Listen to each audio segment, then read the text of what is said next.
हम बात करेंगे कि मैथ के सिलेबस को लेकर के बहुत सारे डाउट रहता है कि मैथ का सिलेबस क्या क्या है।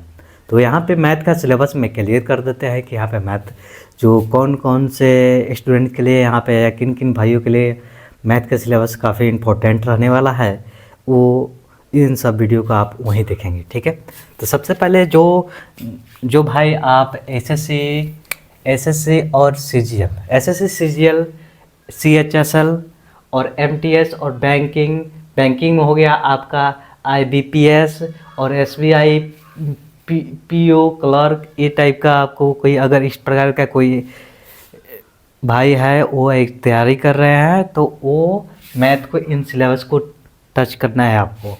और रेलवे यानी आरआरबी, उसके बाद से डिफेंस लाइन्स में आ जाइए। आपको डिफेंस लाइन में क्या आ जाएगा, एनडीए सीडीएस और ईटीसी, और भी जैसे कि आर्मी बिहार पुलिस है, स्टेट लेवल का भी हो जाएगा और सेंट्रल लेवल का भी हो जाएगा। मैथ के लिए काफ़ी इम्पोर्टेंट है। ठीक है, तो यहाँ पे आपको दिख रहा होगा पूरा आपको कौन कौन से भाई, यहाँ पे इनमें से कोई भी भाई अगर तैयारी कर रहा है इनमें से कोई सी चीज़ का, तो आपको मैथ के सिलेबस के लिए आपको पूरा क्लियर रहना चाहिए। यह सब्जेक्ट कौन कौन सा सब्जेक्ट है, चलिए हम बताते हैं आपको।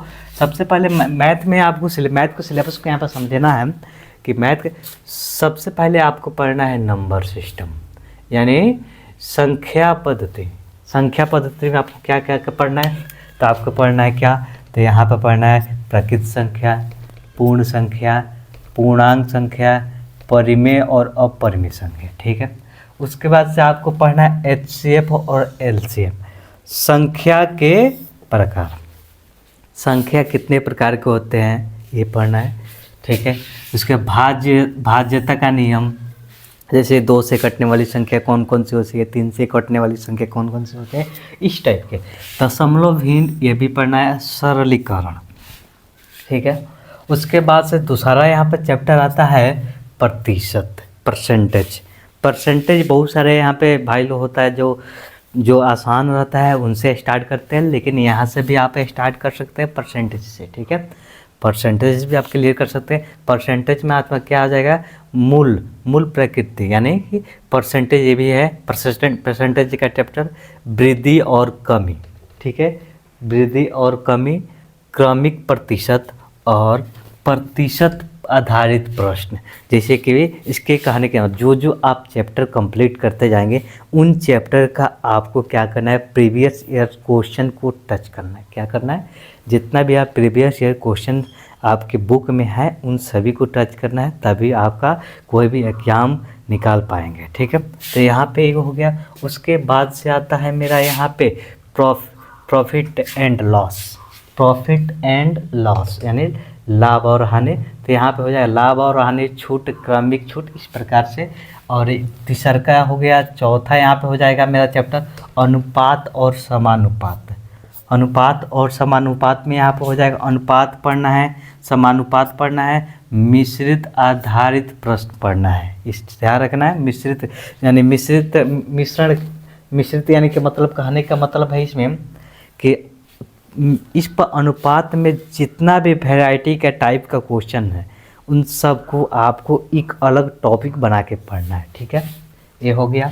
उसके बाद से आपका आ जाएगा यहाँ पे कि औसत पढ़ना है, एवरेज, साधारण औसत, भर्ती औसत और औसत आधारित ट्रिक्स भी देखना है। ठीक है, ऐसे नहीं कि आपको सिर्फ सिलेबस को कवर कर लेना है, वैसे नहीं होगा। ठीक है, और यहाँ पे पढ़ना है। उसके बाद 6 नंबर चैप्टर में समय और कार्य पढ़ना है, टाइम एंड वर्क।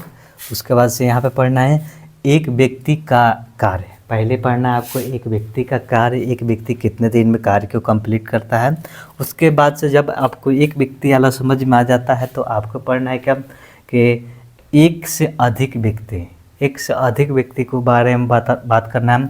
उसके बाद से दक्षता आधारित प्रश्न, इसको क्लियर करना। उसके बाद से पाइप एंड सिस्टम को क्लियर करना, टच करना है इन क्वेश्चन को। उसके बाद से आपको आना है 7 वाले चैप्टर में, तो यहाँ पे आ जाएगा समय, गति और दूरी, यानी टाइम स्पीड एंड डिस्टेंस को कवर करना। उसके बाद से यहाँ पे आपको दिखेगा साधारण गति, ठीक है, सापेक्षा गति, ट्रेन, नाव और धारा, ठीक है, इनको देखना है। उसके बाद से 7 नंबर हो गया चैप्टर, 8 नंबर चैप्टर में पढ़ना है बीजगणित यानी अलजेब्रा, यहाँ पे स्टार्ट होता है। बहुत सारे के लिए अलजेब्रा चैप्टर बहुत कठिन होता है, लेकिन यह भ्रम आपके दिमाग में है, यह कठिन शब्द आपके दिमाग से निकल जाएगा तो ऑटोमेटिक या ईजी लगेगा, ठीक है। तो कठिन शब्द को निकालिए और यहाँ से यहाँ पे क्या करना, समीकरण, यहाँ पर द्विघातीय समीकरण इस प्रकार से देखने को मिलेगा, ठीक है।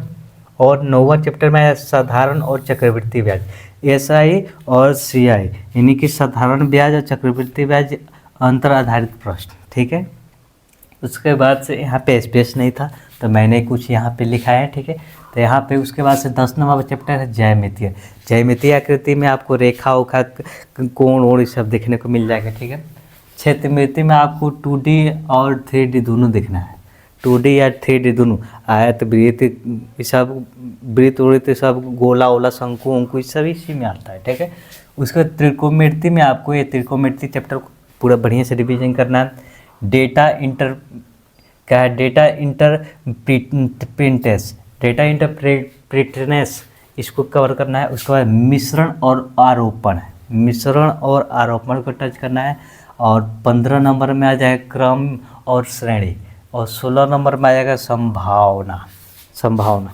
यह आपका SSC CGL CHSL MTS banking IBPS RRB SIB SSC GD जो भी आप डिफेंस लाइन में तैयारी कर रहे हैं उन सब के लिए यह आपके लिए काफ़ी इम्पोर्टेंट है। तो आपको इन सारी बातों को पूरा ध्यान गौर करके यहाँ पे चलना है कि कौन कौन से यहाँ पे आपको हर एक चैप्टर पे आपको टाइम देना पड़ेगा, अपना मेहनत करना पड़ेगा, तब जाके कवर होगा। ऐसे सोचेंगे कि चैप्टर मेरा क्लास कर लेंगे उसके बाद से मेरा चैप्टर कंप्लीट हो गया मैं एग्ज़ाम दे देंगे, तो संभव नहीं है भाई। एक चैप्टर को कंप्लीट करने में कम से कम महीनों दिन लग जाता है। उसको पूरा तरह से कंठस्थ करने के लिए, प्रैक्टिस करने के लिए, प्रीवियस क्वेश्चन सॉल्व करने के लिए एक चैप्टर है। जैसे आप संख्या पद्धति चाहे टाइम एंड वर्क ले लीजिए, टाइम एंड वर्क अगर आप बनाना शुरू करेंगे तो आप तो रिविजन कर, अगर नए स्टूडेंट हैं तो अगर आप पढ़ना शुरू करेंगे तो आपको कम से कम 1.5 महीना का इधर नहीं लगेगा। आपको तो सिर्फ क्लास करने में कम से कम 15-20 दिन लग जाएंगे क्लास करने में। उसके बाद से आपको वहाँ पे प्रैक्टिस करना है। जितना आप लगभग 15-20 दिन क्लास किए हैं, 15-20 दिन लगातार आप प्रैक्टिस कर लेंगे तो यह आपके दिमाग में कंठस्थ हो जाएगा। तो आपको इन सारी बातों को ध्यान देना है और चीज़ों को बारीकी से ध्यान रखना है, ठीक है।